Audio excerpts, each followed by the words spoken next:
I've been back to playing this game a ton recently, and I really couldn't help but notice more of Konami's mistakes. So I think it's time again to go over some interesting glitches and see which oversights ended up helping us and which ones ended up hurting us. And let's go ahead and start with the buffed effects of Soul Absorption due to its glitched effect. This card activates when a card is removed from play and will give you 500 life points per card removed. But because of the way cards are tracked during the duel, it will also activate under another condition, and that's anytime a card gets sent from the deck to the graveyard. So that means this will synergize really well with strong cards like Painful Choice, Sixth Sense, Dawn's Elude if you use the mill strategy, or it will even activate when cards are picked up, and then sent to the graveyard. So that means it's weirdly compatible with cards like Monster Gate, Reasoning, and Morphing Jar number 2, which is really neat actually.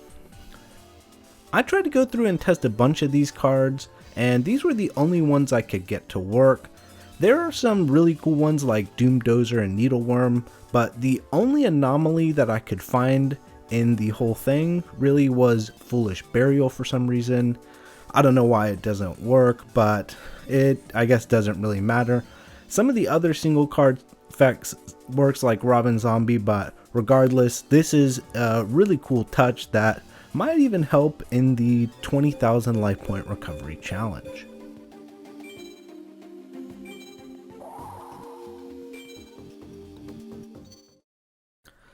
So we looked at a card that helps us gain life, but now we're going to look at a card that makes us pay life.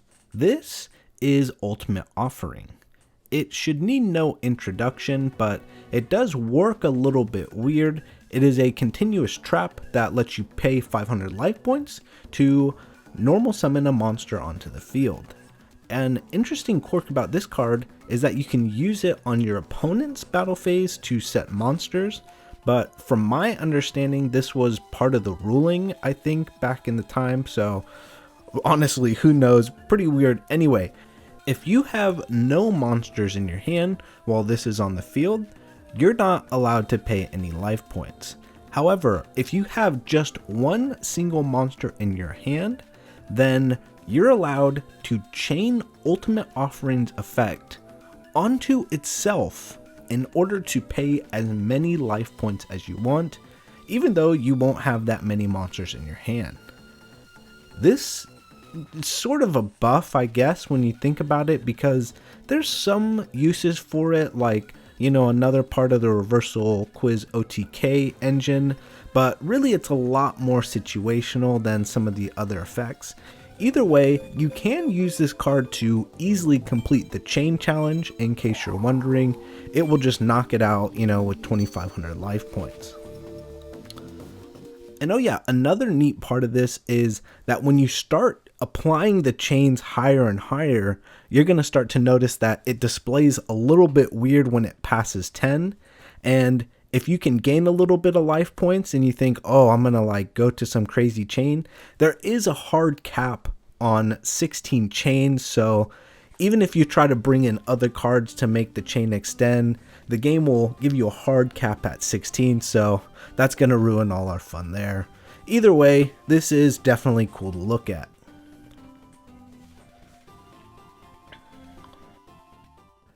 So those two cards are definitely fun to mess around with, but there are a couple of cards that secretly got nerfed as well, and one of those cards is Gift of the Martyr.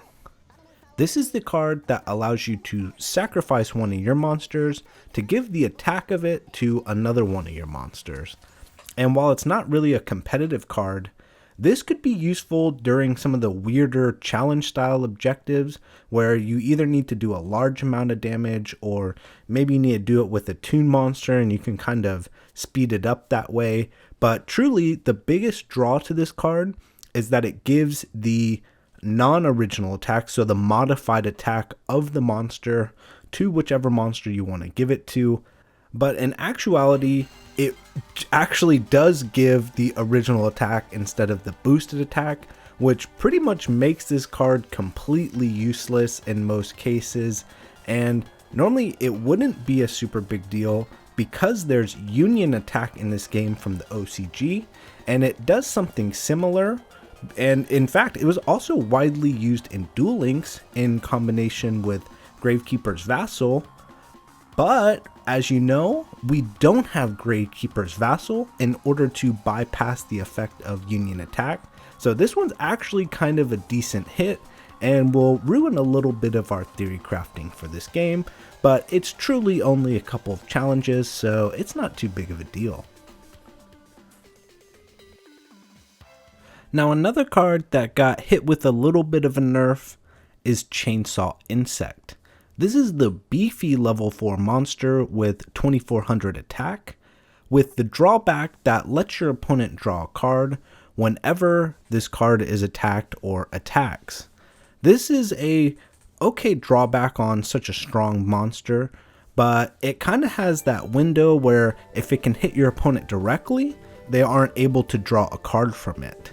However, in this game, even if you manage to attack them directly, they'll still be able to draw a card, which kind of gives the only edge that this card had away to the opponent. But it's not too bad actually, because the second opponent Scapegoat runs this card and will actually end up getting a few cards in the course of a playthrough. So it kind of helps us, but I guess it hurts if you're gonna run an insect deck.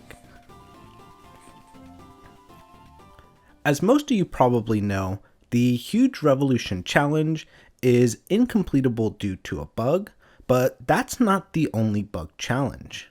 In fact, the token challenge, which has the description of requiring you to summon 15 tokens, actually is completable summoning only 10.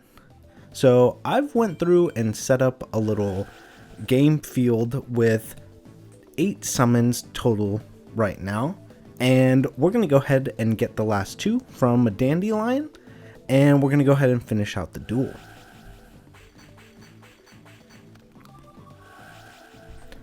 And as you can see, after getting those last 2 tokens, you can pull up the status menu, and all of a sudden the number 10 is in yellow, and even though it says 15, it says we've completed it. So after we finish the duel, bam, no problems at all, challenge completed. And that one actually kind of helps us a little bit, so we kind of appreciate that one. But we also got another challenge that didn't really get easier. I mean, it doesn't get that much harder, but this is the multiple copies forbidden challenge. This is that commander style challenge that if you're familiar with Magic, you can only use one of each card. But an unfortunate casualty to this is that you can only have a total of 1 fusion monster for this deck. So I thought I was going crazy having a Cyber End and a Cyber Twin, and it was having some conflict, but really you can only have 1 fusion monster total. So that is a little bit lame, but it's not too bad in this mode. It just makes it a little bit harder to cheese through it with Cyberstein.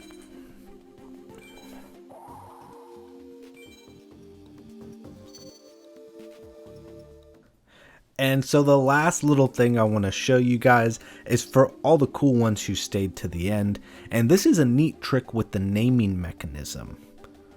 If you switch the language into Japanese and then navigate to the name change page, you actually get access to a few English characters and even some interesting, stylistic characters that we didn't have access to in the English version.